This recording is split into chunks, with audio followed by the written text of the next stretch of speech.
Thank you very much. I would like to thank Palab for the opportunity of making this presentation.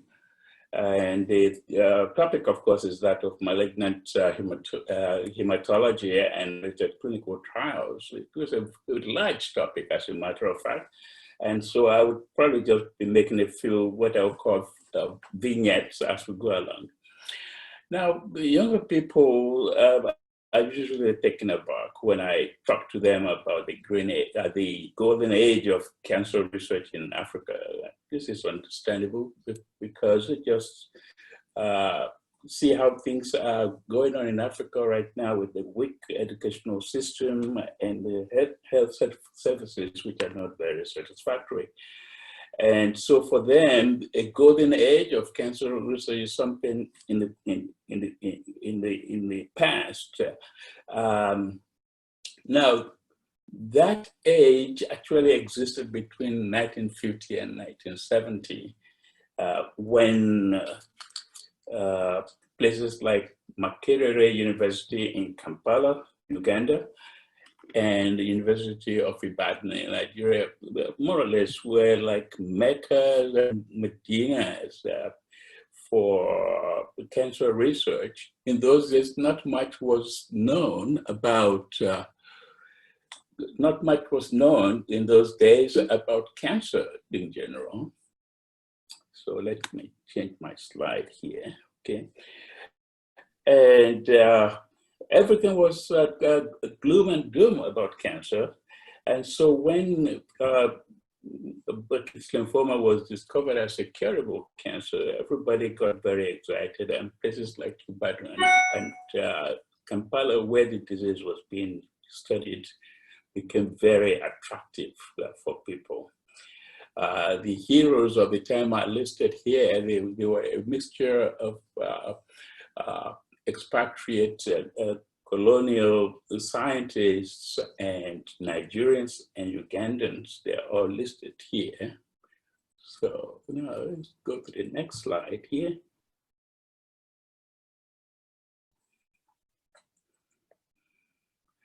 Their contribution, the contribution at that time included creation of cell lines, Burkitt's lymphoma cell lines that were distributed to laboratories all over the world. And this led to very important discoveries, including the identification of the Epstein-Barr virus as a causative agent of Burkitt's lymphoma, at least involved in the etiology of Burkitt's lymphoma, and also identification of the MYC gene as the driver gene for the neoplasm, and this contributed to the foundation of molecular biology of cancer. And other things that happened at that time was development of treatment for Burkitt's lymphoma. Now in Nigeria helped, especially Ibadan, University of Ibadan had a very strong department of hematology that specialized in the studies of red blood cell enzymes. And there was a special interest in the enzyme glucose 6-phosphate dehydrogenase, GCSPD, which was recognized as having some special characteristics in African women. And using these special characteristics, they were able to study a disease called paroxysmal nocturnal hemoglobinuria, and used this disease in proving the monoclonality of the abnormal cell in PNH, paroxysmal nocturnal hemoglobinuria. And that observation contributed to a confirmation of the existence of hemopoietic precursor cells. This, of course, was a very important observation because it was the beginning of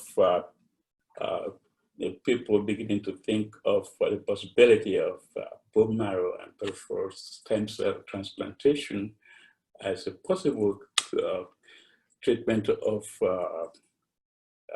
hematological malignancies. Their publication is shown on the slide. The publication by One, Oshukoya, and Lozato is considered as like a classic in hematological literature today. No.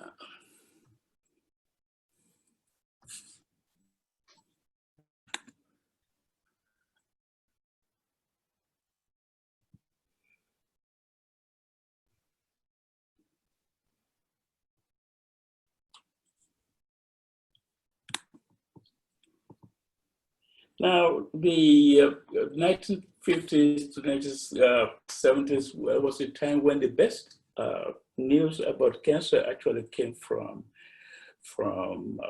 Africa. And apart from Burkitt's lymphoma, a disease like Kaposi sarcoma was studied in, I'm getting the slides a little bit mixed up here.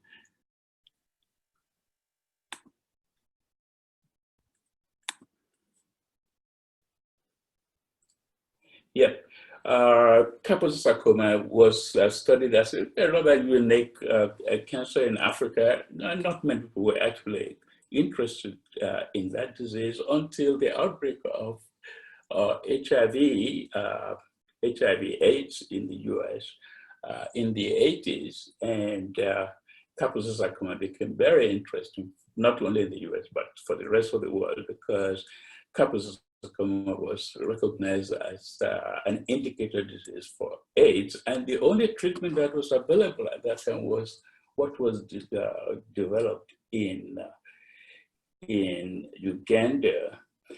Now, the products of the golden age of cancer in Africa were among the proofs that were presented to President Nixon by a panel of experts referred to as the consultants on the conquest of cancer, who made it a recommendation to President Nixon and used it to convince him to sign into law the US National Cancer Act of 1971.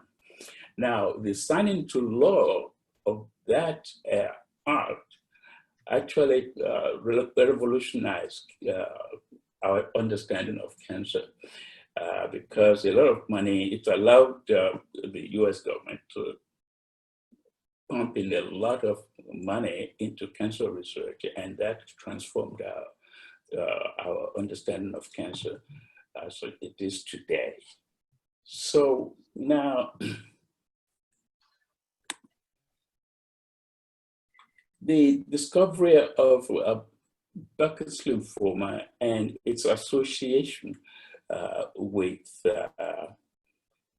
environmental factors is considered as another classical observation that emanated from Africa in the 50s and during the so-called golden age of cancer in Africa.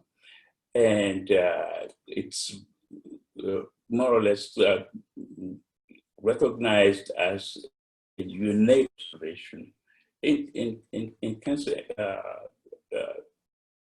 understanding as a sign that cancer could be seen as a disease that was related to environment.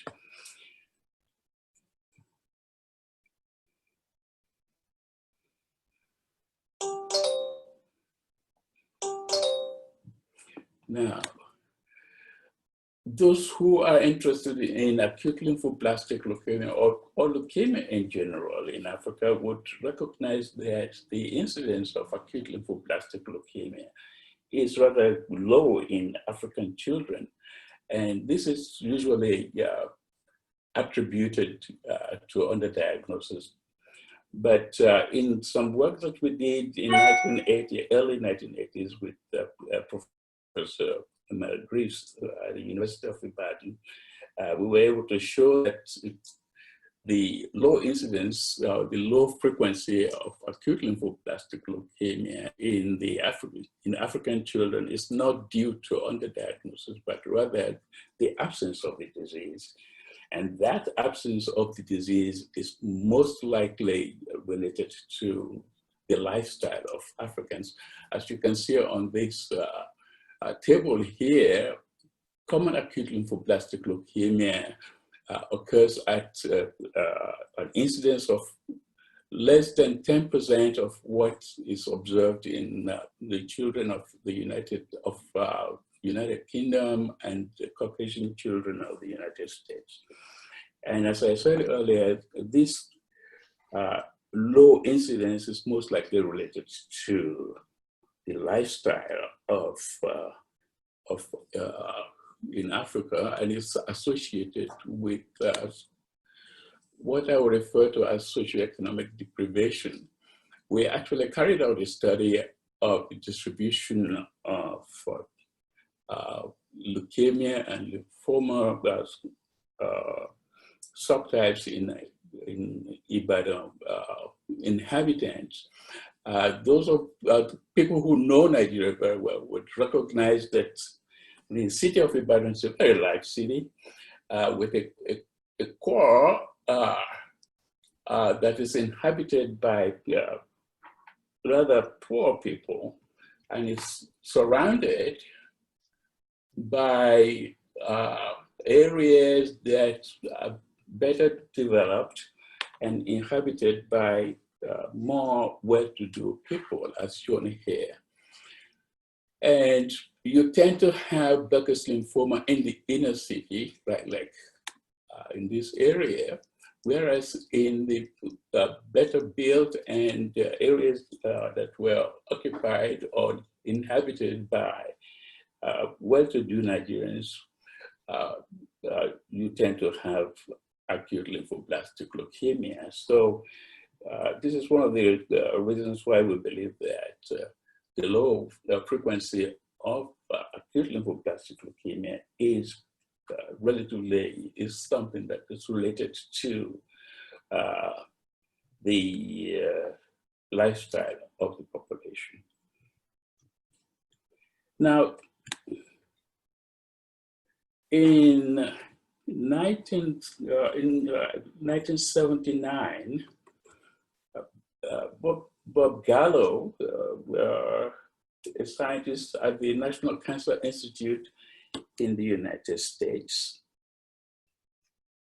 described the first human retrovirus called the HTLV1 human T-cell leukemia virus type 1, which is known to be associated with a disease called adult T-cell leukemia lymphoma. And a year after that, we were able to identify the disease in a Nigerian male, about 19-year-old gentleman. And in collaboration with Bob Gallo, we were able to show this as a disease that was being caused by HTLV1. This proved to have been the first case of HTLV1 associated disease to be described on the African continent at that time. And we did some epidemiological studies of HTLV1 in Nigeria. And others studied the distribution of the disease globally. And as you can see on this map here, Africa is a major focus for the virus.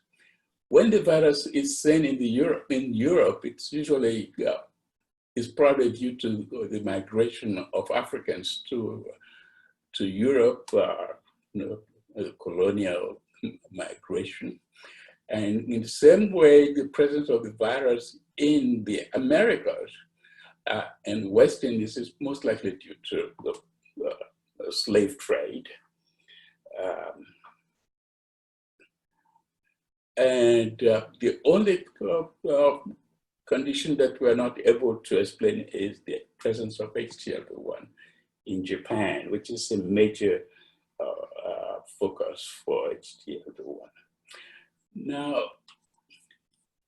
I would now want to switch to clinical trials. Now, the main objective of creation of aortic inatin was to bring back to sub-Saharan Africa the atmosphere of research excellence of the 50s to 70s. And we thought that the best way to do that was by clinical trials. So the first clinical trial that was performed by aortic was a multi-center study involving 5 African countries, including Uganda, Zimbabwe, Congo-Brazzaville, Ivory Coast, and Senegal. And it was a study, a randomized study. Sorry to interrupt you, but do you think it's possible for you to put your presentation on slideshow mode, please? Oh, I thought I did, but somehow it's not going to. It's not going into it here. That's perfect. Is that better? Oh yeah, that's what I was trying to do. I thought that was what was going on. Okay, and if you can speak a little bit louder, please. Louder? Yeah. Okay, so I'm That's sorry. Perfect. Okay, thank you. So now the study that I was talking about is a multi-center study involving 5 countries, including Uganda, Zimbabwe, Congo-Brazzaville, Ivory Coast, and Senegal. And the study was a randomized comparison of 2 agents, to what we call anthracyclines, doxorubicin and epirubicin. Now, doxorubicin had been created by a drug company called Famitalia. That drug company is now defunct. The Famitalia was located in Italy, and they sponsored this study. The point to be made here was that it was possible at that time to carry out a study of this nature in Africa at a time when telecommunication was non-existent. Telephony, landline telephones were virtually not available. But in spite of that, it was possible to carry out this study. It was a negative study. As you can see here, there was no difference between the effectiveness of doxorubicin and epirubicin in the control of hepatocellular carcinoma.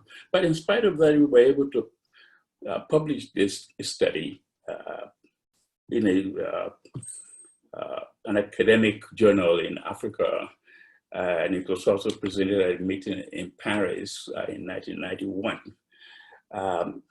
The point that I would like to make about this is that now that things have improved tremendously in Africa in terms of communication, it should be possible to do studies of this nature with more easily than it was possible in those days in Africa. Now, this slide here shows our experience with the management of Burkitt's lymphoma.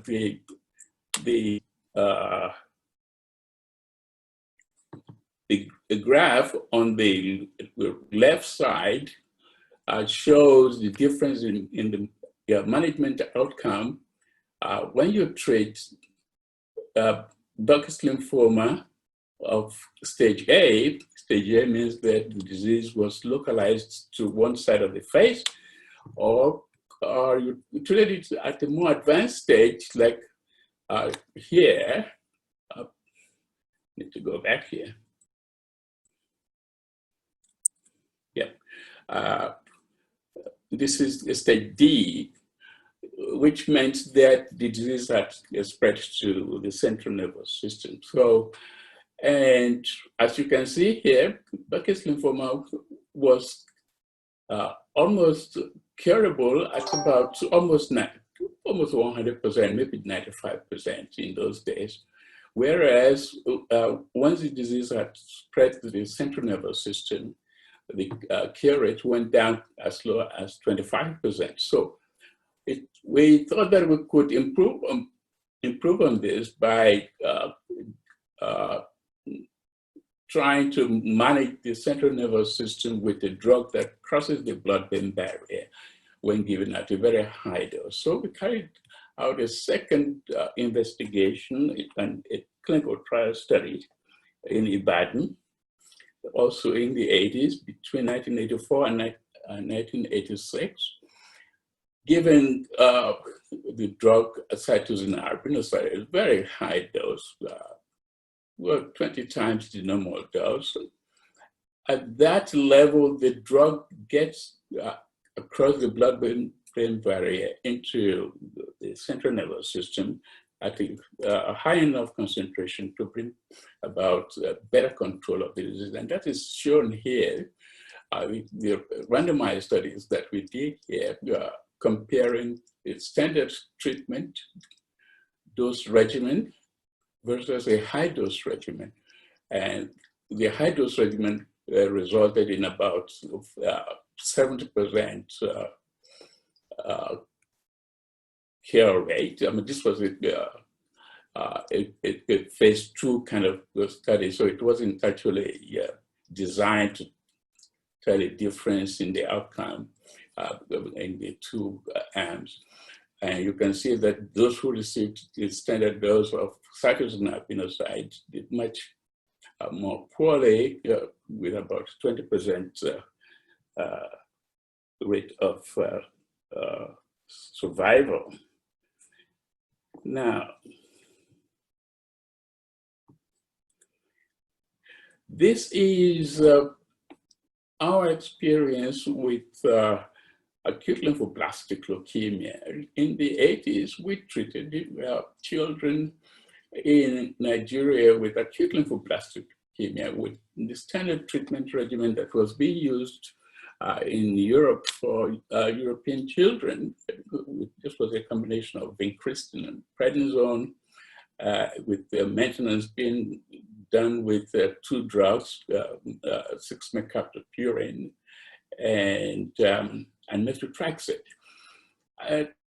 Now, the point to be made here is that at that time, European children were being cured with this treatment regimen at the rate of about 80%, whereas in Nigeria, the best we could get was maybe a couple of patients living up to about 500 or 550 days. And so the treatment regimen that was standard in Europe was not effective in the management of Nigerian children. The reason is probably because of the biology of the disease in Nigeria. It is different from what obtains in Europe and in the US. And because of that, we are now considering a new study, a new clinical trial study, which is proposed by the Aortic Hematology Oncology Research Group.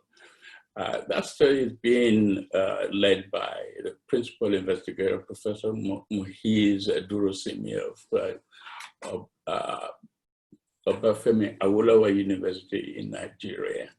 The idea is to use a treatment regimen referred to as MCP 841. This is a treatment regimen that has been used for about 20 years in India, so there's a lot of experience with it now. What is about this treatment regimen is that, but again, you'll be using the same kind of combination like we used in the 80s in treating these patients as a combination of prednisolone, vincristine, and with maintenance with 6-mercaptopurine and methotrexate. Now, one agent that was standard in the 1980s, even in European children, was a drug called L-asparaginase. That drug was not available to us in the 80s in Nigeria. and also cranial irradiation was not available in those days.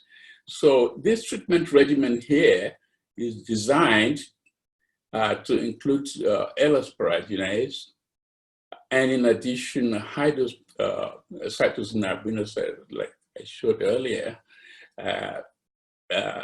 which should obviate the need for cranial irradiation. So this study would be carried out with the induction treatment. The treatment duration would be quite prolonged, up to about 96 weeks. And and follow-up will be for 5 years. A total of 100 male and female patients have been scheduled for study, and we'll see what happens, whether it will be possible to use this type of treatment regimen in Nigerians. Now, in conclusion, hematological malignancies are pretty important in Africa.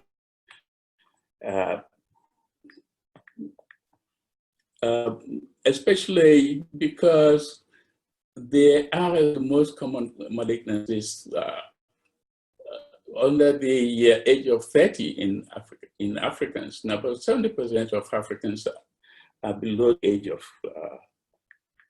30. So this is an age group where you see where leukemia and lymphoma are relatively, common cancers.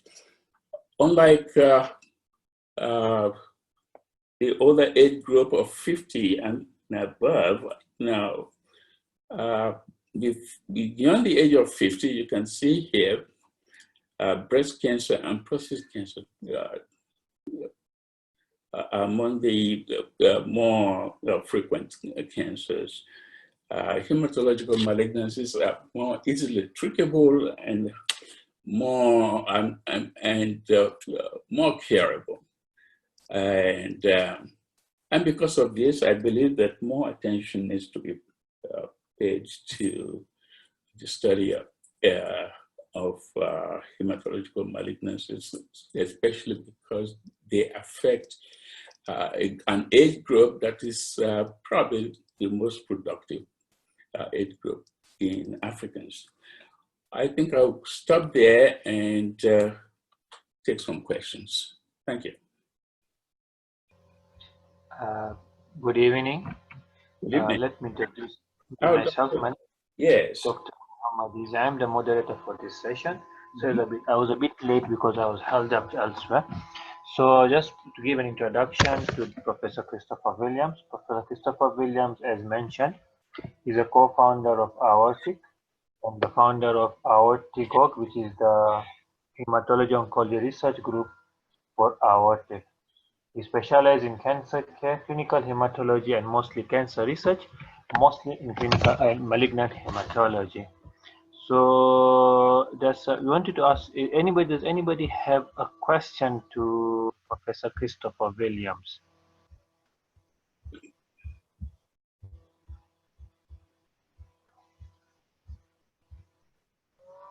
I've seen Anna Kalei. Everything was straightforward, I guess. I assume so.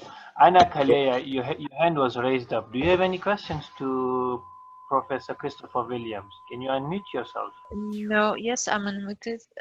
No, we don't have here on our Q&A session any question. I don't know if somebody wants to put it on the chat too, or ask us to say. So, Professor, I'll ask you a question. Yeah. You talk about the research in Africa, and from your slides, it shows that during the 1980s, 1970s, 1980s, Africa was forefront in terms of research in hematologic malignancies. You mentioned about the Burkitt's lymphoma, and then you mentioned about the HTLV1 linked lymphomas. Right. Why has Africa as a research continent fallen down over the course of the years? Because nowadays we have very few research in Africa, especially for novel therapies like CAR T cells, etc. So why do you think Africa has fallen behind in terms of research? Oh, that's an excellent question. The reasons are many. I would say that there were internal problems as well as external problems. Now, talk about the internal problems. Now, the duration of research excellence in cancer in Africa was between 1950 and 1970. You would remember that that was part of the colonial era in Africa. And so there was an openness for people entering Africa in those days. There were, I mean, somebody at Buckus was a missionary surgeon. And by the end of the 70s, the end of the 60s, there was the independence wave throughout Africa, and a lot of the expatriate people left Africa and went away. That is number one. Number two, among the external factors could actually be the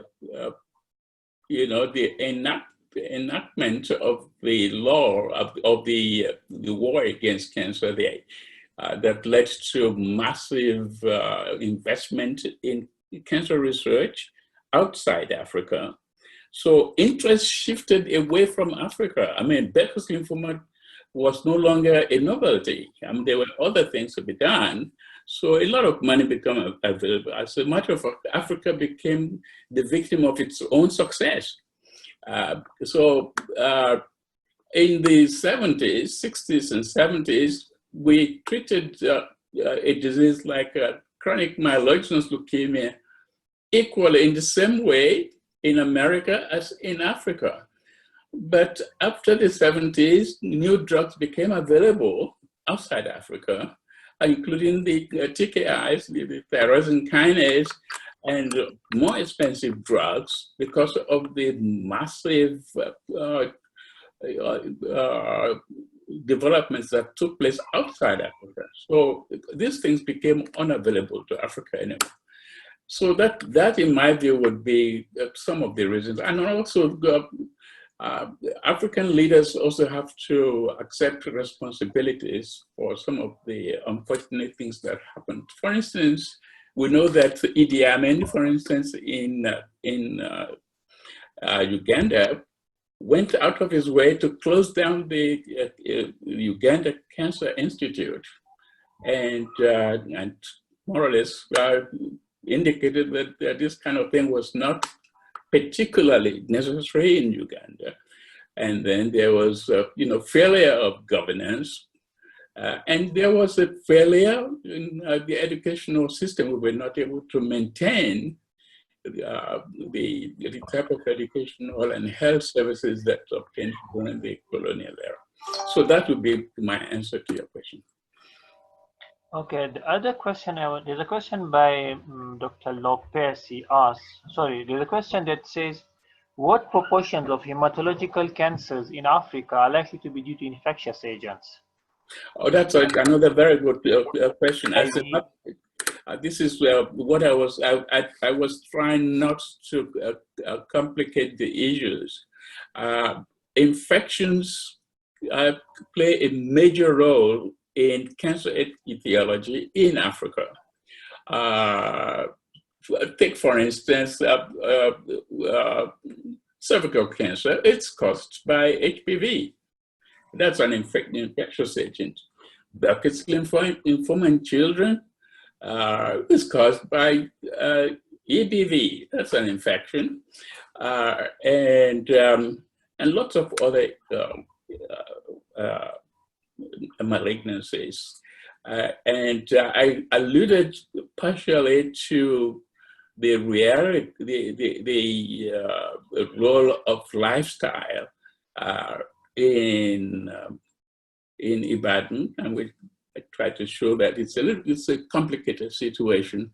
The type of cancer that you see among people who are exposed to certain types of infection, the types of cancer that they have are different from those of more developed people. I mean, so yes, infection plays a major role in Africa because of the Kaposi sarcoma that I was talking about. That is a disease that is related to some type of viruses. And so it wasn't very surprising that Kaposi sarcoma became so frequent as a complication of HIV/AIDS in the US. Last question for Professor Christopher. What H. pylori, Helicobacter pylori, Yes, is a common infection in Africa. right. But however, we see very few of multiple lymphomas that are caused by this organism. Do you think there is any association? Why do you think multiple lymphoma is uncommon in Africa? It is, but we still have high levels of H. pylori infection in Africa. Well, I don't know how that could be explained, but I think that that may be a problem of the cancer registry that we have. As I just alluded to, HTLV1 is very common in Africa. The infection rate of HTLV1 in Ibadan area or in Nigeria is between 5 to 10%. And we know that that virus causes a disease called adult T-cell leukemia lymphoma. But if you ask many Nigerian pathologists, they will tell you that they haven't seen any cases of adult T-cell leukemia, adult T-cell leukemia lymphoma. We described the first case back in the 80s. And and we were able to show that about 40% of survival. Sorry.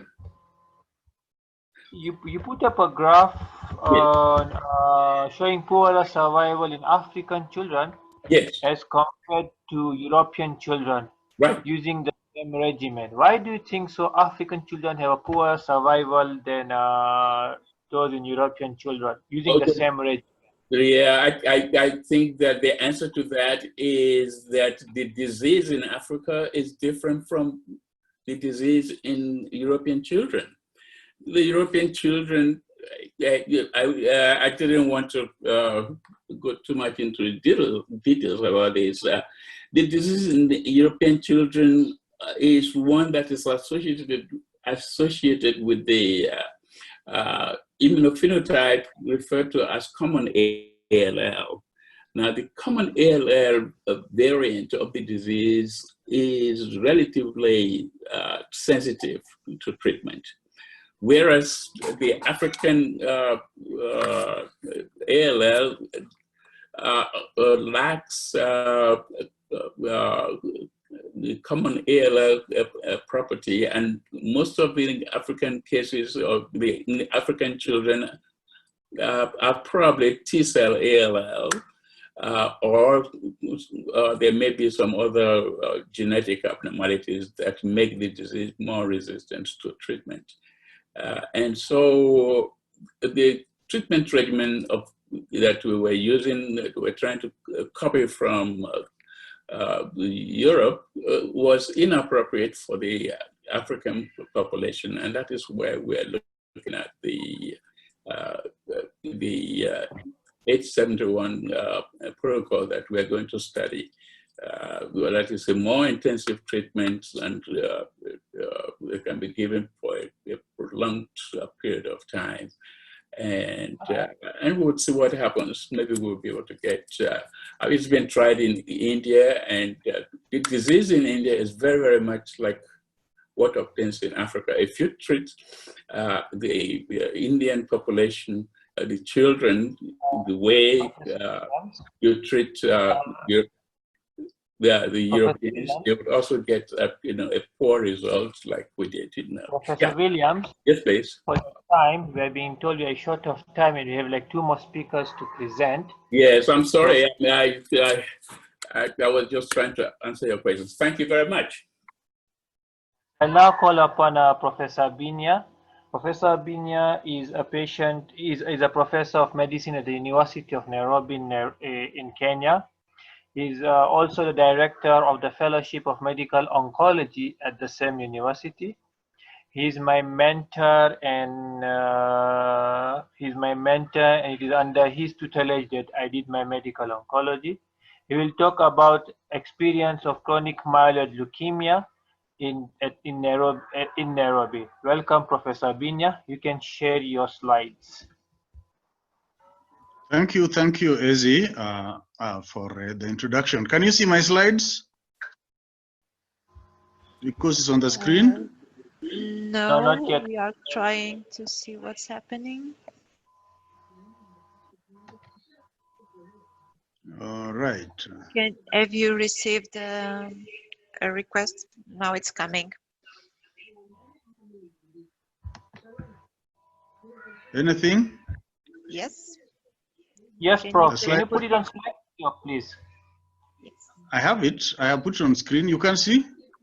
Yes, we can see it on screen. But put it on slideshow. Well, yeah, slideshow, but yes, you are not seeing yet? Not seeing? Yeah, better, Prof. Yes, Prof. You can see it?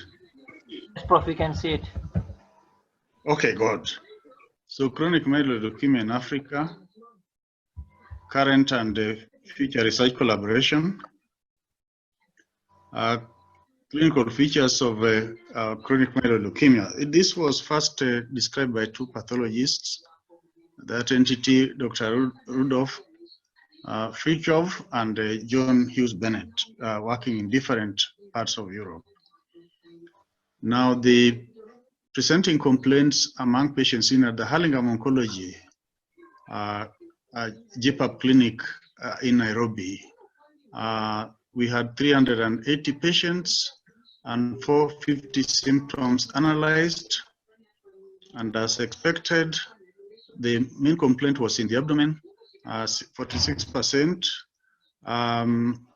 The rarer presentations, impaired hearing, impaired vision, priapism, and tinnitus, had fewer cases, but these presentations are the ones which are most devastating in this disease. And when this disease goes undetected, then you find that the morbidities that are caused by these rare presentations can be devastating. This slide was actually, we did this study as a result of a discussion we had with Professor Chris Williams on the so-called rare presentations that we looked at. And we were looking at this between the GPAP in Kenya and GPAP at Cross River State in Nigeria, run by Professor Mohez Drosinmi. Now, chronic myeloid leukemia is basically, some people think it's synonymous with massive splenomegaly.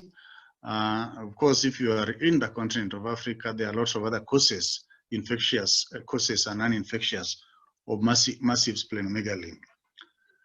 Diagnostics in CML are as shown. History, physical examination, peripheral blood, bone marrow, and then you go to karyotype all the way to fish. Now, many parts of Africa still do not have these others, except for the initial peripheral blood and bone marrow, and then the karyotype to some extent. The rest are not very common kind of tests that are done in many centers on the continent of Africa. Now that just shows the 922 translocation that leads to the BCR-ABL fusion gene. That is the pathological hallmark of chronic myeloid leukemia.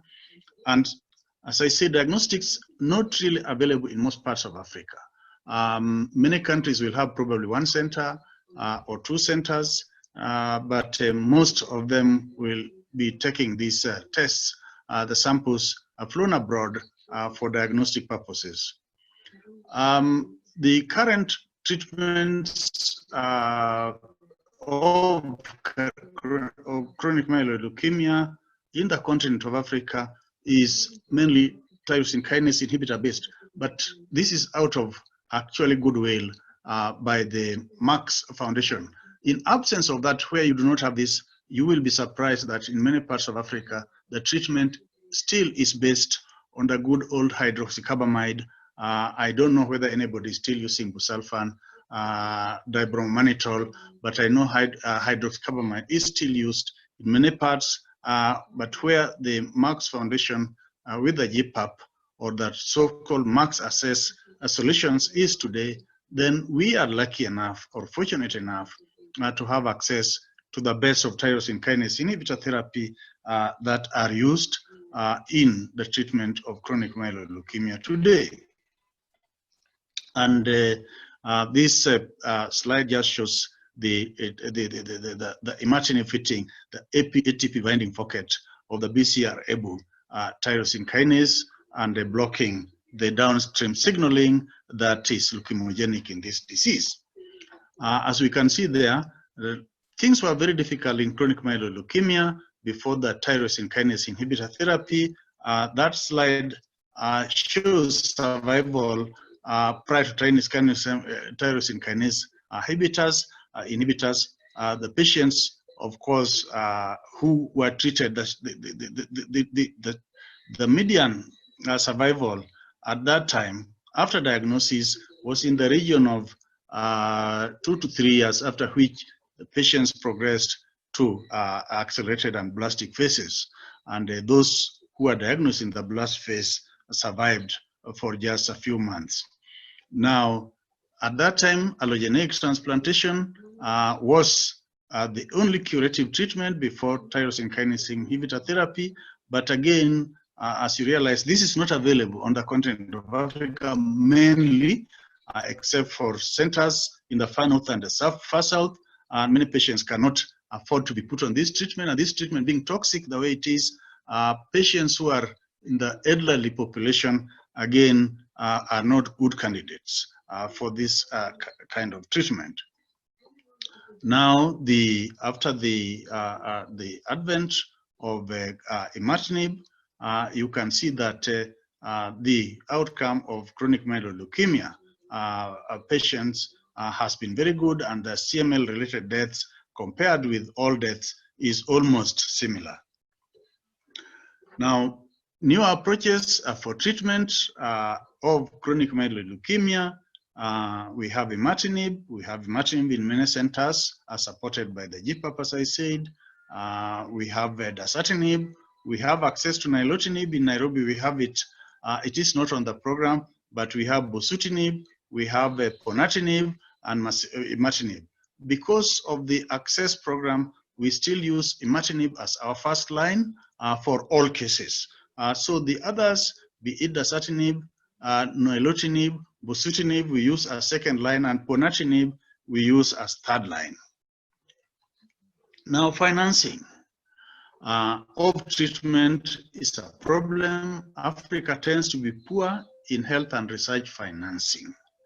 And the development of imatinib, as I said, was a milestone in the treatment and outcome of CML. If imatinib was not supported, the financing was not supported, I can be sure that most parts of Africa would probably not be seeing this medicine in its original form, except maybe for generics. The development of the drug alone would not have made a difference had other players not come in to support the treatment in our continent. The GLIVEC International Patient Assistance Program started in Kenya in the year 2002, just a year to 2 years after Brian Drucker unveiled his results with imatinib, and the concerns at that time were CML and gastrointestinal stromal tumors. Achievements that we have had from from the introduction of this particular access program is that laboratory and diagnostic capacity has greatly improved. Before the advent of imatinib, in our country, in fact, the diagnosis of chronic myeloid leukemia was based purely on bone marrow and the other indirect derivations like high leukocyte alkaline phosphate score, diminished leukocyte alkaline phosphate score, high levels of histamine and histaminase, high levels of vitamin B12 binding, transcobalamin 1, absent LAP score. And plus that suggestive bone marrow and a massive splenomegaly. Those were the diagnostic steps, and then people were treated. Today, of course, we know when we are talking about chronic myeloid leukemia, you must demonstrate the presence of BCR-ABL fusion, and because this is also the target for therapy. Now, the other achievement that we have had is availability of drugs, because now, as I said, we have the tyrosine kinase inhibitors. We have a broad range, almost all the tyrosine kinase inhibitors that are in the market. We also developed monitoring capacity, so we can now monitor our patients not only hematologically like we would have done in the past, by cytogenetics and also by PCR. And now laboratories are there that are carrying out PCR, even though the cost, of course, is still a little prohibitive, but we can now, in many parts of Africa, monitor our patients and see whether they are getting into the major molecular emissions, and those who are in major molecular emissions are now not unusual, that we get, in fact, minus 4.5 log, minus 5 log reduction in BCR-ABL transcripts. So there is also improvement in research capacity in CML. This is one area where we now have courage that we can, because of good laboratory backup and because of treatment, we can now also carry out on the continent research in CML. This is something that would not have been achieved had we not got this kind of support. The treatments that we have in Kenya, of course, we do not routinely do risk scoring for our patients. Why? Because when these patients are referred from the centers from wherever they first are diagnosed, they will have been started on treatment, and the treatment they usually are started on in the peripheral facilities is hydroxycarbamide. And once they are started on that, it becomes difficult to risk score them because already a lot of parameters, including splenomegaly, have already shrunken. So it becomes difficult. But as I said, we have dasatinib, nilotinib, imatinib, we have bosutinib, and we have a third line, ponatinib. We have learned how to use these drugs in that the dosages that are really recommended, the starting dosages, we found that if we started at those standard dosages, can be very toxic. And so we have learned to start on a lower dose and increase the dose gradually as the side effects are being taken care of. And our patients can now tolerate these drugs. For example, bosutinib started at a 500 milligrams per day dose. Diarrhea can be a major problem. Ponatinib started at 45 milligrams per day can be very, very toxic. And we have learned to start them at low doses and build them up to the standard doses. Patients who need transplant, those who can afford, we still send outside. Professor, sorry to interrupt now, you. This is just a summary. Yes, sorry. Professor, interrupt yes, you. Yes, you're running sort of short of time. So okay. If you could No, please, I'll soon be completing. It's just a few minutes left. Those CML patients treated in our country, we have had actually this is more than 1,500 treated. The ones who are still on the program are 1,000, just about 1,000. This slide just shows the GPA physicians. Ezi, the one talking, is actually there, and the rest of us who run this clinic as of now in Nairobi. And the clinic runs at the Nairobi Hospital in the capital city of Nairobi. during the COVID era, this is how we are running the files. We are taking the files, calling patients, getting their blood results, and prescribing, and then the medicines are taken to them by a courier service.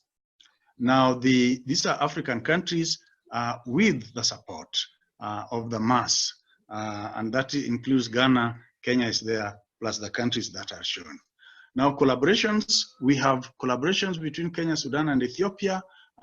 We have regular meetings with them. Last week, we had an online meeting.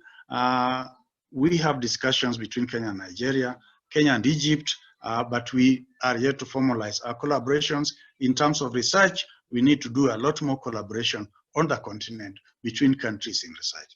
Our future collaborations, regional collaborations in clinical trials need to be put up. Africa-wide clinical trials, data sharing among mass countries need to be strengthened. And I thank you very much for listening. Thank you very much, Prof, for your presentation, but sorry, due to lack of time, and we would not be able to ask you any questions, maybe I'll ask now Lucio Lara Santos to take over the moderation and present the next. So okay, I wanted to ask very much. Thank you very much indeed. Please, the next speaker is Professor Andre Carvalho from York.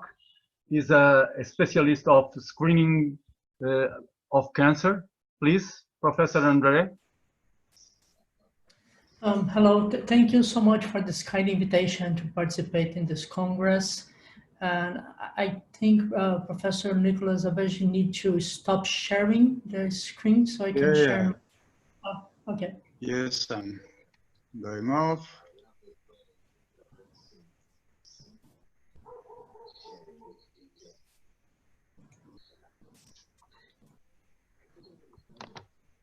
Here we go.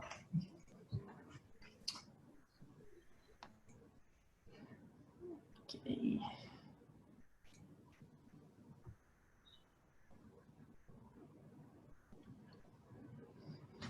Can you see my presentation in slide mode? Yes.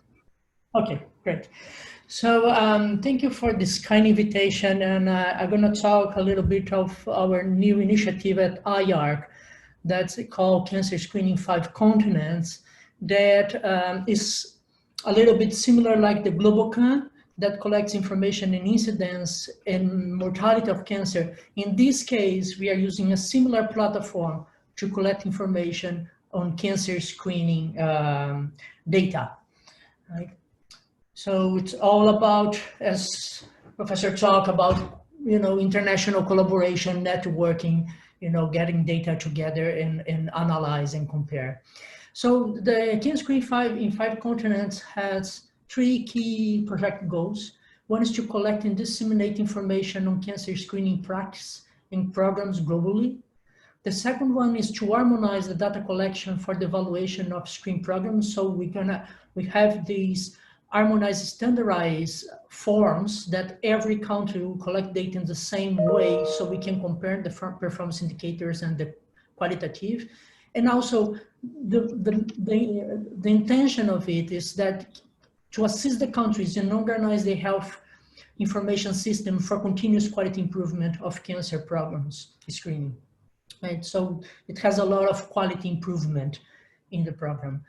This is the public interface for the Cancer Screening 5 that's already ongoing, right? And then if we think about the whole process of the cancer screening program, we can think about the structure, the process, and the outcomes. And then we have indicators and standards for all of them, and all of that are related to quality improvement. And the idea is with the platform, we will measure a structure, process, and outcomes, and then we can help with the quality improvement. So right now, the platform has already data from Europe that came from the European report in cancer screening that IARC led. And we are already getting data from other places in the world that's soon going to be available in the platform. If you go for the platform, we are collecting data from colorectal, cervical, and breast cancer. So for those 3 cancers that the WHO endorses screening, and there's enough evidence-based results that those are the cancers that we should invest in cancer screening to decrease mortality. And so what do we have in that platform, right? When you go to the platform, there's 2 ways to see the data that is there. One is by country, when you have this fact sheet of the country that give you information on how the screening program in that country is organized, and also some performance indicators for that screening program in that country. You can also have very detailed information about target population by age group in the performance indicators. So you can have the whole detail for one single country, but also you can use that the platform also to compare countries, where you can have this dynamic data analysis like the GlobalCan, that you can select what kind of cancer, cervix, breast, or colon, like what indicators, meaning the quantitative indicators or the qualitative indicators. That's the list that you can see in the left. And then you can see that representation in a map, right? But also you can see in a bar code, in a table, and in a representative graph like a donut. So you can play along, and with this, you have a comparison of countries or regions inside countries, and you can make comparisons, and you can see how your program benchmark with others when comparing those indicators. For instance, here's the example of participation rate or coverage rate for cervical cancer screening in different countries in Europe, and you can see a huge variation from 10% in Croatia to almost 70% in Finland and Netherlands, right? And that's how we think that by putting your data here and contrast your information, you know, you can get better. You can try to understand why a country can have a better number with you and learn from them, and improve your screening program as well. In the background, how does it work behind the scenes, right? This is about, part of this is about gathering data, right? So we need to collect the data from your respective country. Data providers should have a permission to share the data, even though you are not sharing individual data. There is no issue with confidentiality. This is completely anonymized data. We ask the bucket of data, the aggregate data by age, but not by individual data. And you submit to the portal, and that data going to be revised, and then you can contribute to the project, right? This is the platform that the data provider we're going to see, and they're going to enter their data in this site. And then we have this whole process of data validation, right? The collaborator, we're going to provide the data. We have a secretary here in IARC that's going to validate the data. Once the validation is done and back and forward to the collaborator, then it goes for the scientific committee for a second level of validation. And when all that is validated, it goes back to the data provider with the final version for a validation and approval. And only once everybody is satisfied with the quality of the data, that the data is finally put into the platform. So this is the dimensions of data that we are looking for: the quality, you know, the completeness of the data, the validity, consistency, accuracy, uniqueness, and timeless. And you usually compare these and contrast these with the source provided by the countries. But we want that project that goes beyond that. So with Latin America, we are using that to tackle social inequality in cancer screening. We know that cancer screening in Latin America, you know, is very different for cervical cancer and breast cancer. You can see here some difference in the high income level and low income level for cytology. Some countries like Colombia, the difference is not that high. When you see Bolivia, it's almost double the participation rate for the high income level, compared to the low-income level population for cervical cancer. When you go to mammography, those difference between high-income level population and low-income level woman is even higher. You can see in El Salvador, even in Colombia, that doesn't have for cervical cancers, is huge when you're doing mammography. So with the Latin America, we are trying to collect the data, but also look at the barriers, why the participation is low, and try to look at interventions in the participation level, in the access level, in the provider level, and the policies level, so we can work with the countries and the level of the minister to tackle some of barriers that is related to that social inequality in cancer screening participation, so we can provide better equality in participating in cancer screening in Latin America. Another big thing that we're doing about this is the capacity building, right? So capacity building through e-learning is the cornerstone that we're going to use on that, right? So we are putting available from September on e-learning model that's going to tackle the principles of cancer screening, how you improve your quality, how health information system can help the cancer screening programs, how you look for your performance indicators, and how you implement quality improvement. So as I point out, right, we want that cancer screening be more than just getting data, but also related to improve your quality of screening.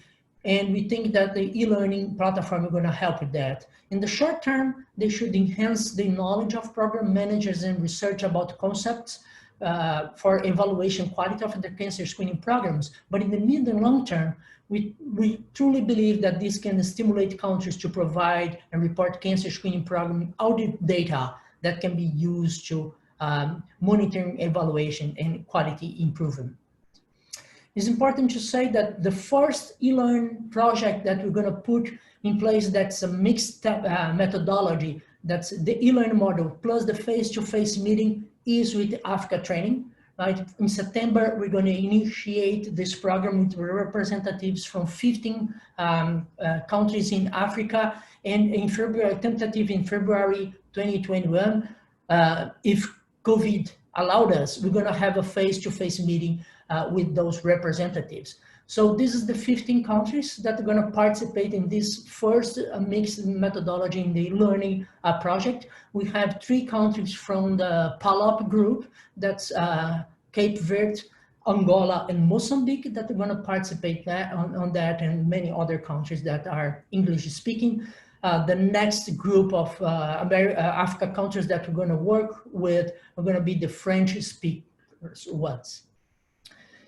So, and this is kind of what we are proposing in a nutshell. You know, we're going to have this from September until this, the early January, this all these e-learn through virtual meetings and webinars, preparing all these country representatives to get in February in the face-to-face and bring their data, and then all together we're going to discuss those countries' data, and we're going to learn from each other, you know, how to get a better cancer screening program in those countries. Okay. With that, you know, I would like to thank so many people that helped to put this program together. You know, we have a lot of global partners that are always supporting and helping us to put together this program. And I'd like to thank you and invite all of you to support, to create this network that truly can improve quality on cancer screening. And if we think about the call for the cervical cancer elimination, right, I think if you don't know your data, you don't know when you get better, when you're close to elimination. So the whole thing about, you know, even the cervical cancer elimination, it starts about knowing your data, and we would like very much to help you on that task. And thank you so much for your attention. Thank you very much, André, for your talk. It's very, very clear. And thank you for the other speakers. Unfortunately, we have no time to question because we lost the time. but I suppose you can share your email for the participants in order to share the questions and so on. Please, thank you very much. And tomorrow we have another section. In this moment, in the other area, you have a gynecological section. If you want interested to see this, please change the link, and you can see another section of gynecological oncology. Thank you very much for everybody, and good night. Bye-bye. Thank you so much for your attention. See you tomorrow. Okay, bye.